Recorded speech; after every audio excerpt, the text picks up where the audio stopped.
Confiamos em teu infinito amor. Por só tu és o Deus eterno sobre toda a terra e céu, sobre toda a terra e céu, e céu.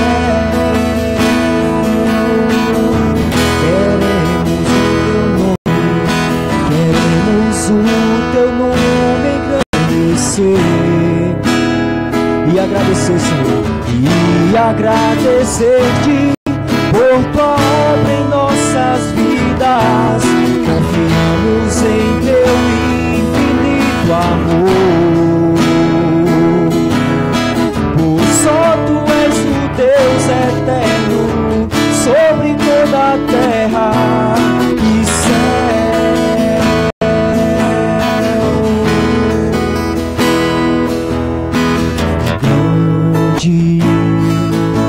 É o Senhor e muito digno de louvor. Na cidade do nosso Deus, seu santo monte.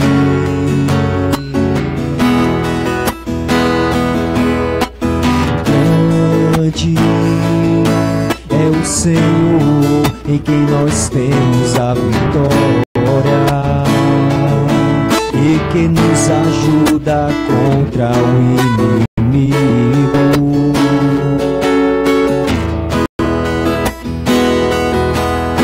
Por isso diante dele nos prostramos.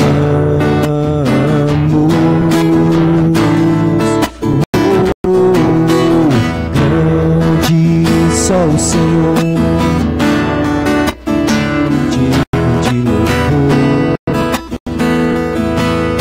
cidade do nosso Deus, seu santo monte.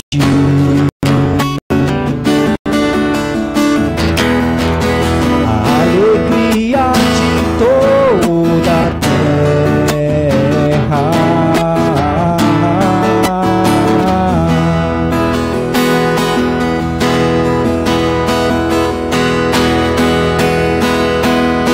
Queremos o teu nome engrandecer e agradecer-te por tua obra em nossas vidas. Confiamos em teu infinito amor, pois só tu és o Deus eterno sobre toda a terra e céu.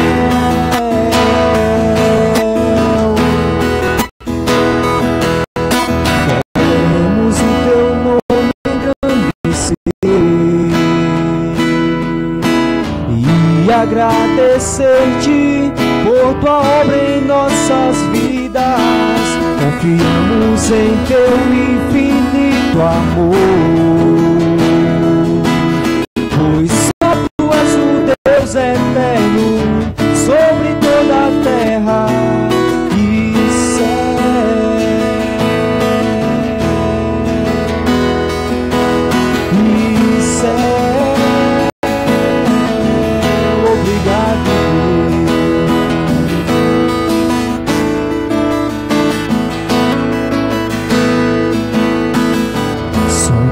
Senhor, e me conheces, quebranta o meu coração, transforma-me conforme a tua palavra e enche-me até que em mim se ache só a ti.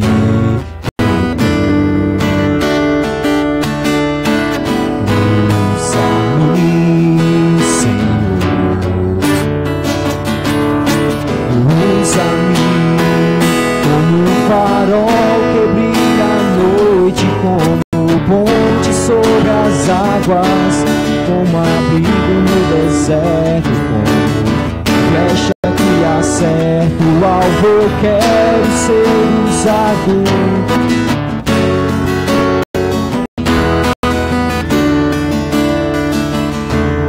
Eis aqui a minha vida, usa.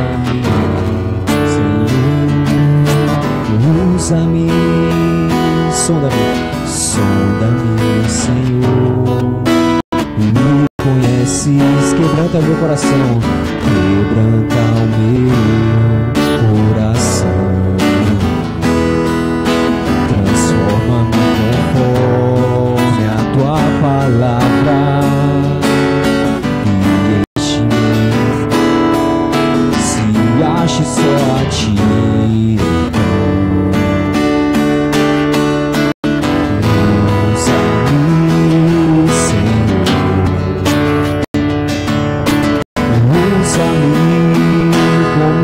Farol que brilha à noite, como ponte sobre as águas, como abrigo no deserto, como flecha que acerta o alvo. Eu quero ser usado da maneira em que te agrade, em qualquer hora e em qualquer lugar. Eis aqui a minha vida, usa-me, Senhor. Usa-me, sonda-me, quebranta-me, transforma-me e enche-me. Sonda-me, quebranta-me, transforma-me e enche-me.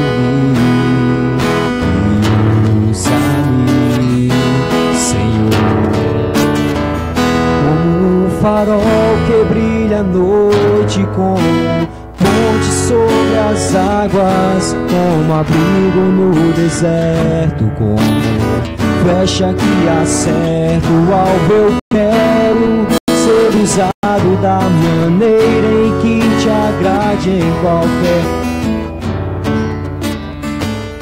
Eis aqui a minha vida, usa-me, usa-me. Que o Senhor possa nos usar da maneira que Ele queira, no momento em que Ele queira. Não a nós, Senhor, mas só a Ti damos louvores, honra e glória.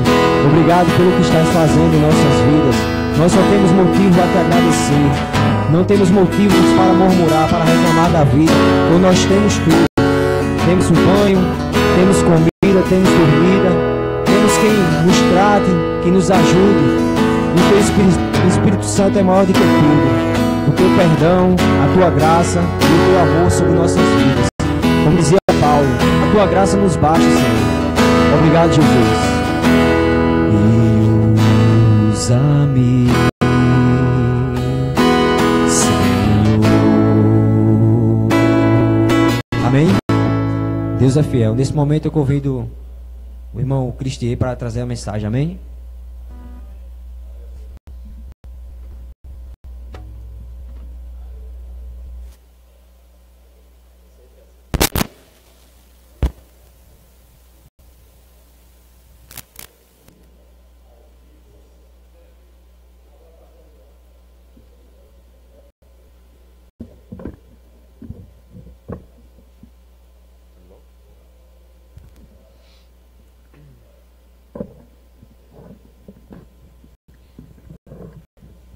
Senhores, boa noite.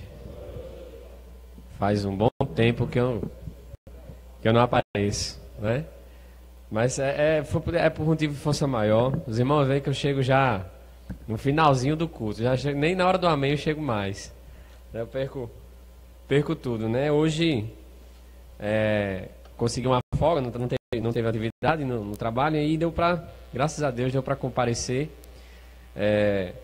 Eu sou o pastor Cristier e marido da irmã Vanessa, que está sempre aqui também trazendo a reflexão para os senhores. Quero convidar a todos a abrirem suas Bíblias em Atos capítulo 19.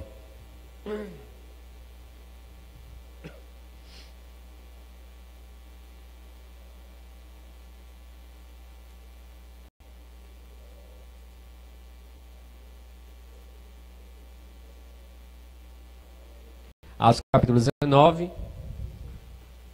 nós vamos ler a partir do versículo 11. Vamos do 11 ao 20. Fazer uma breve reflexão. É um texto bastante rico e eu espero ser bastante esclarecedor acerca dessa passagem da palavra do Senhor. Vamos orar antes? Atos 19, do 11 ao 20. Vamos orar pedindo ao Senhor que nos ilumine os corações e a nossa mente. Deus amado, Senhor, obrigado por esta noite. Obrigado por esta oportunidade de compartilhar a Tua palavra. Pedimos, Senhor, desde já que o Senhor perdoe os nossos pecados. Pedimos desde já, ó Deus, que o Senhor possa falar aos Teus servos, aos corações aqui presentes.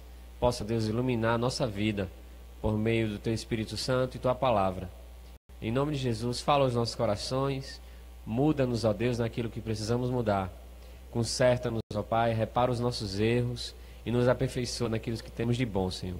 Obrigado por todo este culto, por este momento de louvor e de reflexão. Em nome de Jesus. Amém. Você pode ficar à vontade já. Nós vamos ler a partir do versículo 11. E Deus, pelas mãos de Paulo, fazia milagres extraordinários, a ponto de levar os enfermos lenços e aventais de seu uso pessoal, diante dos quais as enfermidades fugiam de suas vítimas e os espíritos malignos se retiravam. E alguns judeus, exorcistas ambulantes, tentaram invocar o nome do Senhor Jesus sobre possessos de espíritos malignos, dizendo: esconjuro-vos por Jesus, a quem Paulo prega. Os que faziam isto eram 7 filhos de um judeu chamado Serva, um sumo sacerdote. Mas o espírito maligno lhes respondeu: conheço a Jesus e sei quem é Paulo, mas vós, quem sois? E o possesso do espírito maligno saltou sobre eles, subjugando a todos, e de tal modo prevaleceu contra eles, que desnudos e feridos fugiram daquela casa. Chegou este fato ao conhecimento de todos, assim judeus como gregos habitantes de Éfeso. Veio temor sobre todos eles, e o nome do Senhor Jesus era engrandecido. Muitos dos que creram vieram confessando e denunciando publicamente as suas próprias obras. Também muitos dos que haviam praticado artes mágicas, reunindo seus livros, os queimaram diante de todos. Calculados os seus preços, achou-se que montavam a 50.000 denários. Assim a palavra do Senhor crescia e prevalecia poderosamente. Amém? Irmãos, deixa eu esclarecer algumas coisas sobre essa situação da vida de Paulo. O apóstolo Paulo, ele estava hospedado na cidade de Éfeso, e foi possivelmente aqui onde ele teve o contato com a igreja de Éfeso, um contato próximo, e ele, uma vez detido, escreveu uma carta, a epístola aos Efésios, né, a esses irmãos que ele teve a oportunidade de conhecer. Aqui ele estava hospedado na casa de um casal. Eles eram fazedores de tendas, a Bíblia diz, Priscila e Áquila. Então, vivendo na casa deles, acabou contribuindo para o trabalho, fazendo tendas.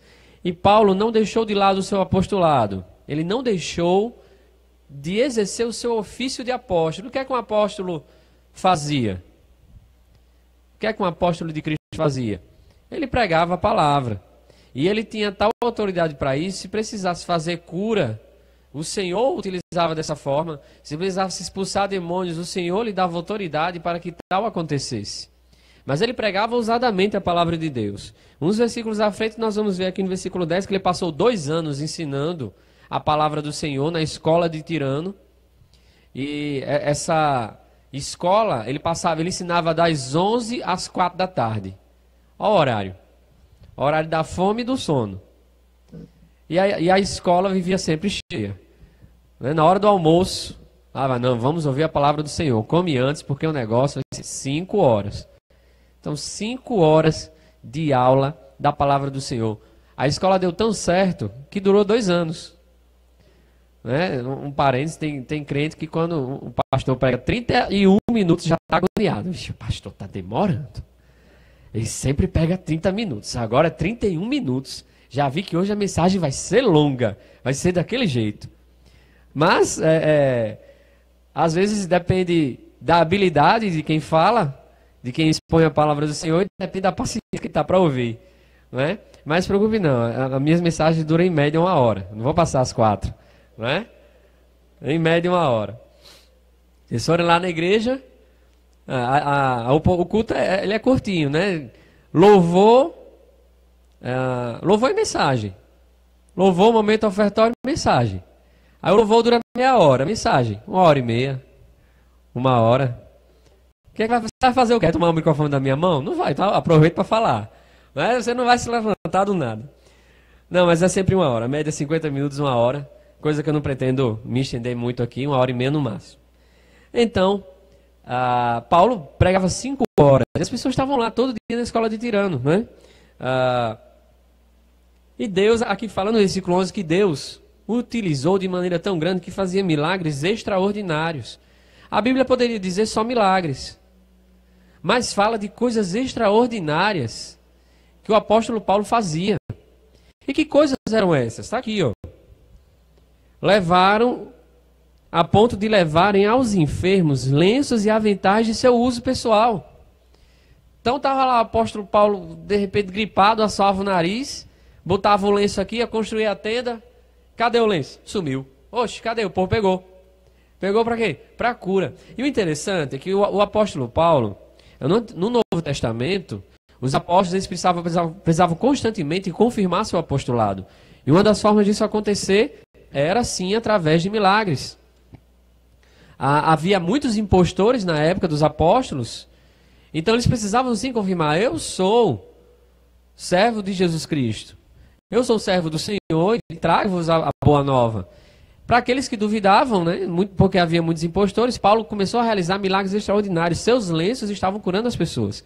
A gente vê algo semelhante com o apóstolo Pedro, porque Pedro, a Bíblia diz que as pessoas levavam os enfermos, colocavam ao chão para que quando Pedro passasse a sua sombra, curasse as pessoas. O texto não fala claramente que a sombra de Pedro curava, mas como as pessoas levavam, possivelmente estava curando. Agora, nesse texto não.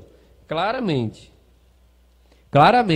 diz que os lenços e aventais de uso pessoal do apóstolo Paulo estavam sendo utilizados para milagres extraordinários. Tanto para expulsar demônios como para curar enfermos. Entende? Agora, o interessante, fazendo o paradoxo com os tempos atuais, né, fazendo contraste com os tempos atuais, a gente vê esses apóstolos. Tem um vaqueiro aí, né, que diz que é apóstolo, né? Enfim, se ele diz, né, eu só sei de uma coisa: apóstolo bom é apóstolo morto. Por quê? Porque os apóstolos já morreram. Entende? Não tem mais apóstolo. O apóstolo, existiram 12 apóstolos. Deus o chamou.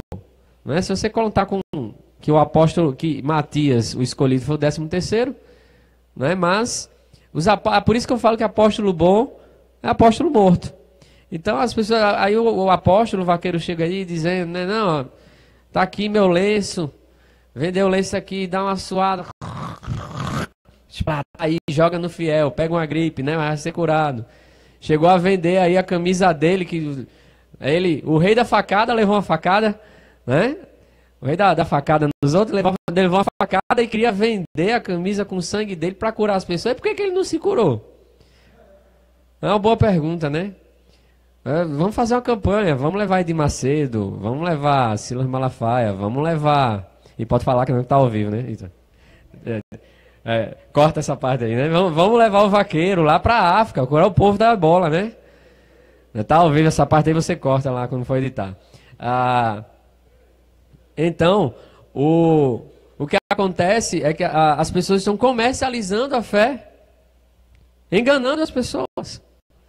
O apóstolo Paulo, ele não estava vendendo seus lenços. As pessoas chegavam ao ponto de subtrair dele e curava as pessoas.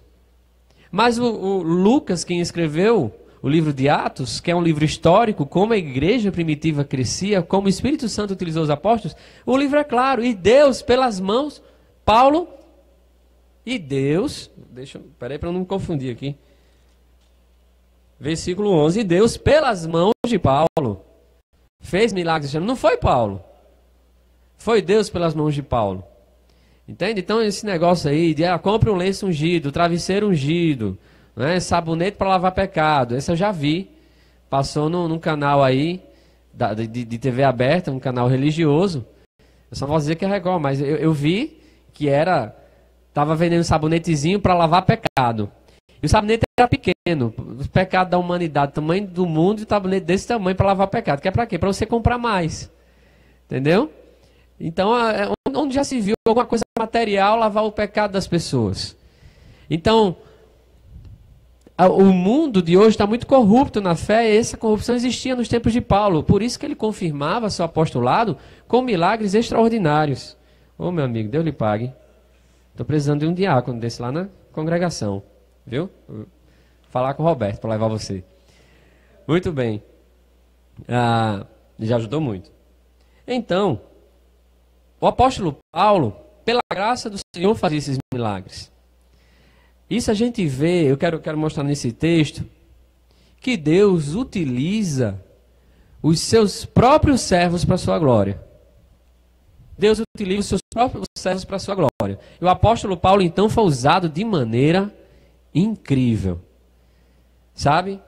Poder utilizar seu lenço, sua palavra, sua autoridade para expulsar espíritos malignos.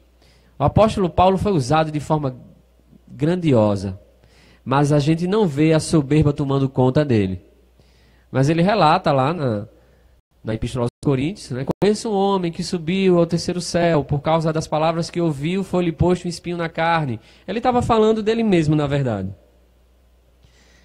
E ele falando, dizendo, né, Senhor, orando, Senhor, tira esse espinho da carne. E Deus disse, basta, para de me pedir, a minha graça te basta. E qual foi então a reação do apóstolo Paulo? Eu vou desistir, fiz de tudo por Deus e ele me dá uma resposta dessa? Vou ficar com esse espinho na carne, vou ficar com essa doença? A reação dele foi totalmente outra.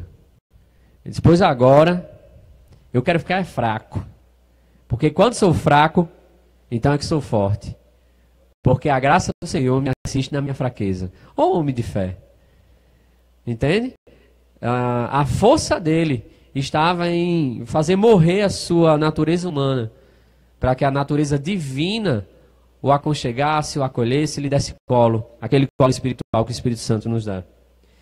Então Deus utiliza seus servos. No entanto, Deus também pode utilizar impostores para serem punidos. E ainda assim, revelar sua própria glória. Olha o versículo 13. Alguns judeus exorcistas ambulantes. Como assim? Bom, judeu, na época, ele nem cria em Cristo. Ele não cria em Cristo como filho de Deus. O filho de Davi, o Messias esperado. Aquele que viria para redimir a nação de Israel. Eles não criam nisso. Então, eles eram exorcistas ambulantes. Ficavam caçando eram verdadeiros caça-fantasmas, né? Caça-demônios. Mas olha o exorcismo, aí, R$10, olha o exorcismo, aí, olha, né? Ficavam lá andando. E a Bíblia diz que eram 7 filhos de um judeu, sumo sacerdote, chamado Seva. Então, se apropriaram do ofício de sumo sacerdote do pai. Meus irmãos, mas eram, na verdade, 7 impostores. 7 impostores. Porque, quando eles tentaram repreender o espírito maligno, eles disseram, esconjuro-vos. Quer dizer, saia em nome de Jesus. Traduzindo, né? Saia. Esconjuro-vos em nome... Esconjuro-vos por Jesus, a quem Paulo prega. Olha, gaiato pegando a carona na pregação do outro. Né? Aquele ali que prega, ó, em nome daquele ali que prega Jesus, aquele terceiro sai do corpo. Rapaz, os 7 filhos de Seva tomaram uma sova. Tomaram a sova do espírito maligno. Olha a resposta do espírito maligno. Conheço Jesus.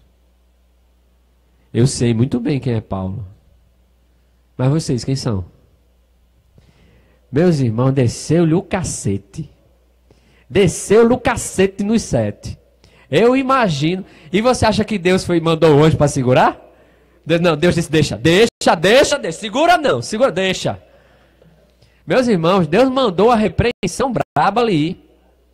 Os impostores tomaram, foi uma sova. Tomaram uma surra do espírito demoniado. Que a Bíblia diz que eles saíram desnudos e envergonhados no meio da rua. Diga aí. Você acha que Deus segurou? Não, deixa. Foi entrar no octógono, agora vai apanhar. Né? Então, o processo saltou sobre eles e subjugou. Ali não tinha, meu amigo, Chuck Norris, Steven Seagal, não tinha Van Damme, não tinha Anderson Silva, não tinha Gabi Gadelha para resolver o problema, não. Entendeu? Não tinha quem pudesse fazer, nem Ronda Rousey, ninguém. Sabe? É uma coisa sobrenatural. E esses homens, impostores, foram punidos. E Deus pode utilizar até mesmo demônios para punir impostor. Então a gente vê muitas vezes os impostores prosperando. Foi uma grande dúvida do salmista, o rei Davi. Por que meus inimigos prosperam? Por que eu estou aqui na lama? Estou aqui lamentando meus inimigos prosperando. Você vê muito isso nos salmos. Vejo que os meus inimigos prosperam e eu aqui, eu que sirvo o Senhor, estou aqui padecendo. E Deus disse, o ímpio tem o seu destino. O ímpio tem o seu castigo. Pode não ser agora, mas vai ser na eternidade. Então, para esses impostores da fé, eles podem estar reinando agora, cheio de dinheiro. Mas haverá um castigo eterno. Haverá uma punição. E ai daquele que cai nas mãos de um Deus irado. A ira de Deus repousa sobre aqueles sobre os quais o sangue de Jesus não banha. O valor do sangue de Cristo nos redime de todos os pecados. Quando Deus olha para nós pecadores, Ele não vê os nossos pecados. Ele vê o sangue de Cristo brilhando, ocultando, ofuscando e apagando os nossos pecados. Agora eu lhe pergunto, se você não crê em Cristo, o que Deus vê em você? Pecado. E ai daqueles pecadores que caírem nas mãos da ira de Deus. Esse é um grande recado que a Bíblia, o grande alerta que a Bíblia dá para os impostores. Os impostores serão punidos. Mas Deus usa os perversos, até mesmo demônios, para punir os impostores e revelar sua glória. Ele utilizou seu servo para fazer milagre e revelar sua glória. E utilizou demônios para punir e revelar a glória de Deus. Então a gente não pode pensar em Satanás e Deus como dois grandes rivais. Não é como aquelas poses de luta antes de uma luta, né, de um MMA, de um UFC. Aquelas poses, Deus de um lado e Satanás de outro. Não. Imagine antes Deus com uma coleira segurando um cachorrinho. Satanás é esse cachorrinho. Entende? Essa é a forma de se pensar. Satanás não é rival para Deus. Satanás não é rival para os anjos de Deus. Tanto que o arcanjo, na carta de Judas, o arcanjo Miguel e o próprio dito cujo, né, o próprio diabo estavam contendendo pelo corpo de Moisés. Aí você me pergunta, por que estavam brigando? Eu digo, não sei, faço a mínima ideia. Para que estavam brigando pelo corpo de Moisés? Essa é a única resposta. Moisés morreu. Se Moisés não tivesse morrido, ia estar brigando pelo corpo de quem? Né? Moisés morreu. A Bíblia não diz como. Mas eles estavam lá brigando. Satanás quis tomar o corpo. Aí o anjo do Senhor, o arcanjo Miguel, disse que o Senhor te repreenda. Ele poderia ter utilizado o evangeliquez. Está repreendido. Em nome de Jesus. Está amarrado em nome de Jesus. Pisa na cabeça do diabo, né? Pisa na cabeça do diabo. Aí começa lá, sapato de fogo. O chão vai tremer. O céu vai se abrir. Começa, né? O povo vem com essas fanfarrices. Vem com marmota. Para um ato de culto. E quer que eu ache bonito. e quer que eu concorde com essas coisas. Isso é absurdo, isso é enganoso, isso é uma propaganda enganosa. Esses líderes espirituais deviam ser presos, detidos, porque quem só nega imposto, quem defrauda diante da justiça, quem mente, é o quê? É ladrão, é punido, é preso. Aí tem um monte de ditos cujos usuários de púlpito, não chamo de pastor não, é usuário de púlpito. É viciado num púlpito, é usuário direto, não tem cuidado com a palavra do Senhor, aí permite essas manifestações ridículas dentro da igreja e o povo orando para o diabo. Está repreendido. Uma cantora aqui de Natal, certa vez ela disse para mim, olha, uma vez eu estava sendo tentada, mas eu me tranquei no quarto e eu falei para o diabo, você está amarrado em nome de Jesus, que eu sou remida com o sangue de Cristo.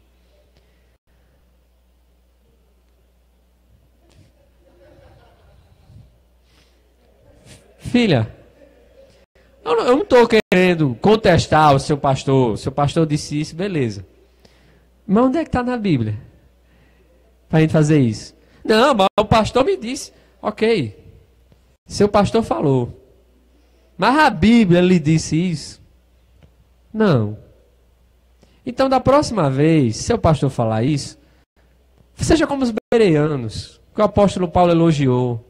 Ele pregava, os bereanos ficavam lá analisando se o que ele estava pregando era verdadeiro. Faça isso. Aí eu dei o exemplo do arcanjo Miguel. O arcanjo Miguel, o general, o cara que... esse aí sabe artes marciais mistas. O que botar para ele lutar, ele luta. E não perde. Ele tinha toda a oportunidade de ter descido o sarrafo em Satanás e disse que o Senhor te repreenda. Agora eu pergunto, quem é você para fazer isso? Não, mas é porque, eu parei a conversa, né? E negócio de estar amarrado, a Bíblia fala que o diabo anda como um leão ao nosso derredor buscando a quem tragar. Leão está amarrado ou está preso? Como é que é isso? Me explica. A pessoa começa a ficar sem pergunta, porque nem se dá o trabalho de ler a Bíblia. Entende? Então, aí, os falsos, os impostores ficam utilizando a sua palavra como verdade e não se baseiam na Bíblia. Aí engana o povo. E o povo brasileiro não lê. O povo brasileiro não procura saber se a coisa procede. Mas tem uma coisa interessante. Qual foi a dúvida do demônio? Vocês quem são? E se fosse você? Se você fosse um dos filhos de Seva e o demônio... Não, se o demônio chegasse agora e perguntasse, eu sei quem é Paulo, sei quem é Jesus, conheço Jesus, mas e você quem é? Eu lhe digo que essa pergunta, o que você diria? Sou lavado e remido no sangue do Senhor Jesus, né? Sou um servo de Deus. Mas não é essa a resposta. A resposta é que não haja essa pergunta. Porque os demônios falaram, eu sei quem é Paulo. Eles sabem quem é o verdadeiro servo de Deus. Sabem quem é impostor. E sabem quem é servo. Se o demônio chegar para você e perguntar quem você é, então é porque você é impostor. Porque o servo de Deus, ele sabe quem é. Conheço Jesus e sei quem é Paulo. Mas vocês quem são? Depois disso, eles nunca mais foram vender exorcismo. Nunca mais. O negócio caiu por terra ali. Não. Depois dessa surra, acabou o negócio. Eu já queria montar um pontinho assim, né? Exorciza-se. Né?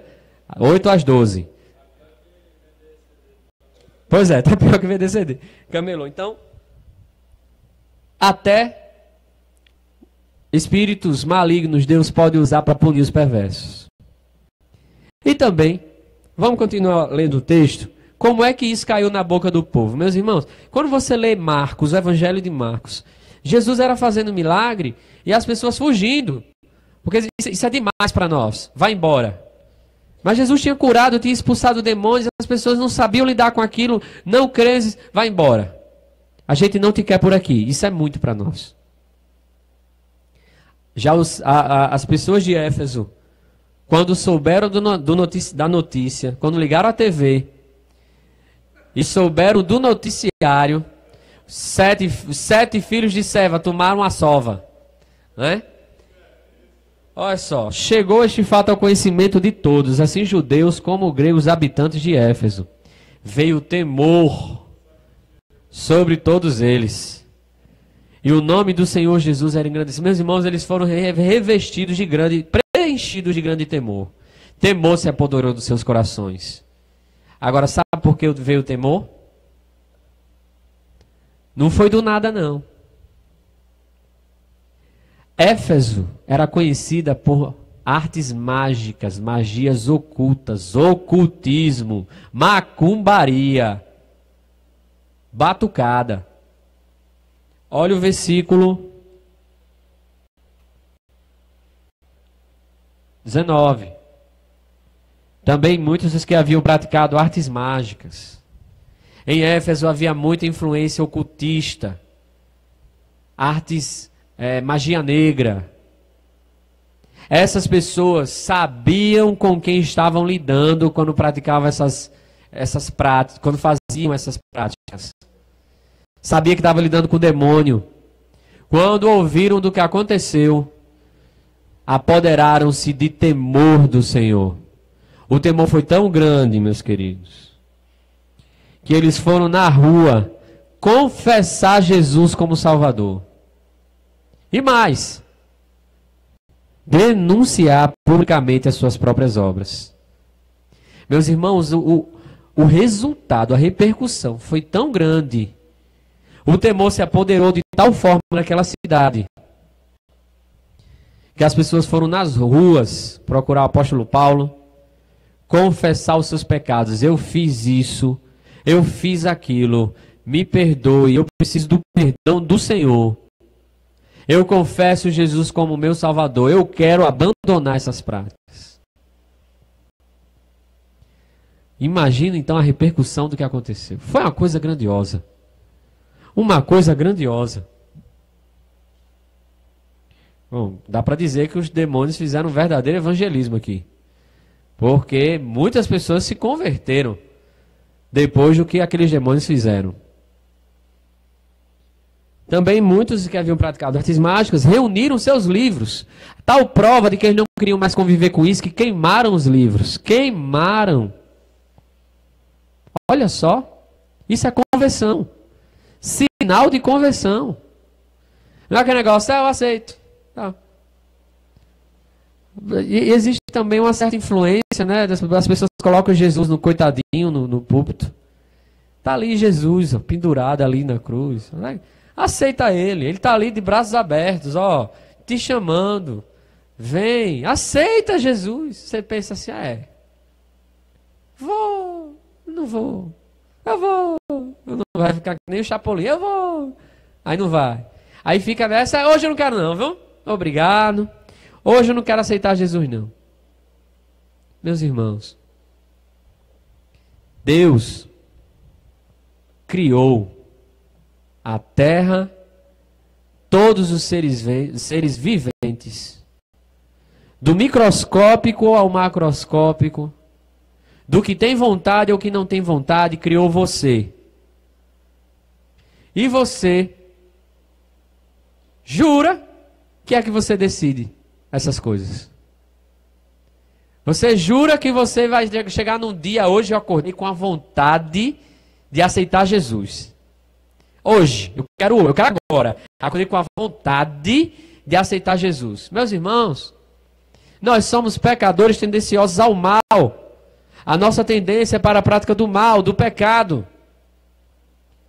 Ninguém acorda com a vontade, eu aceitei Jesus. É Cristo quem vos chama. É Ele que diz, você, hoje eu te chamo. E você é doido de dizer não? Você tem a opção de dizer não? Não.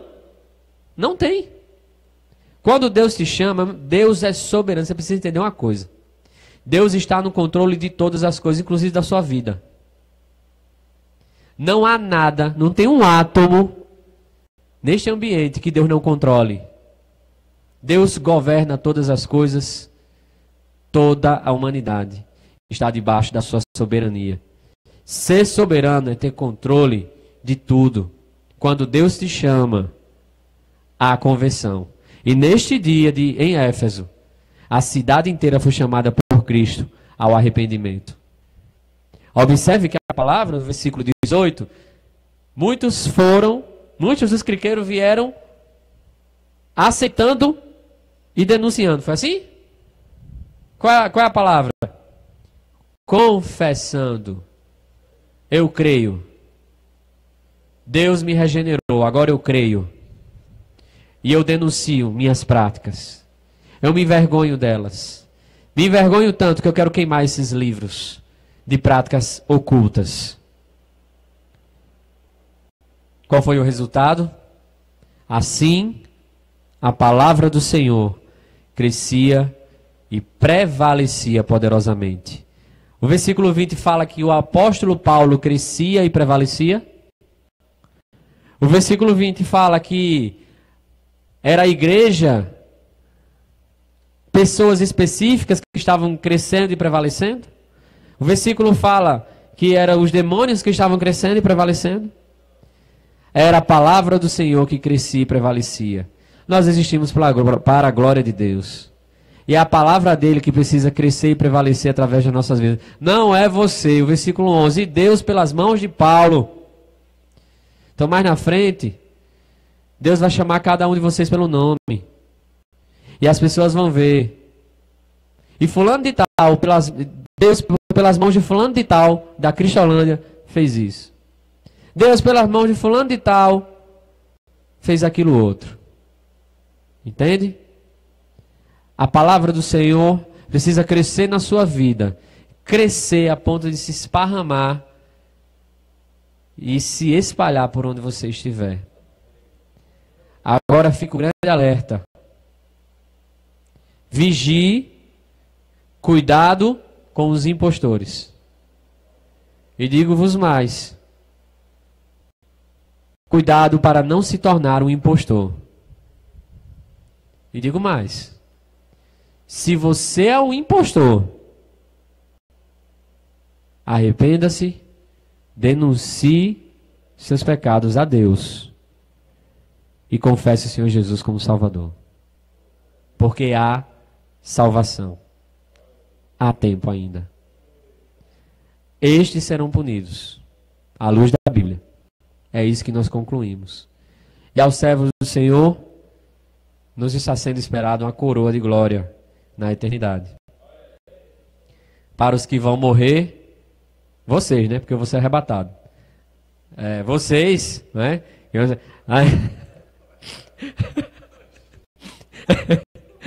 Eu estou conversando com Deus. Eu não quero morrer não, eu quero ser arrebatado. Tá? Mata os outros, mas eu não. Né? A propaganda tá meio... Eu estou meio egoísta, né, hoje. Mas ainda a Bíblia diz, né? Quem crê em Cristo, ainda que morra, viverá. Então a vida eterna nos está proposta desde agora. Esteja você vivo, esteja você morto. Amém? Vamos orar?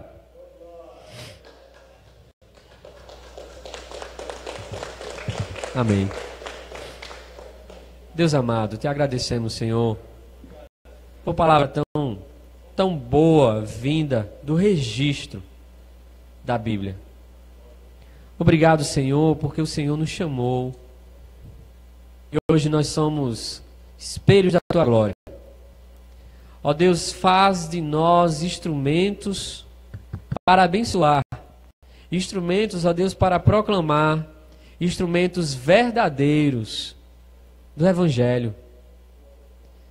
Pai, se em nós passa sombra de falsidade, se em nós há alguma forma de falácia, alguma forma de falsidade, arranca isso de nós, ó Deus, para que não nos tornemos impostores da fé. Ao contrário, para que possamos ser defensores da fé. Aqueles, ó Deus, que defendem, aqueles que mantêm, aqueles que perseveram na palavra. Ó Deus, não nos permita cair na tentação do diabo.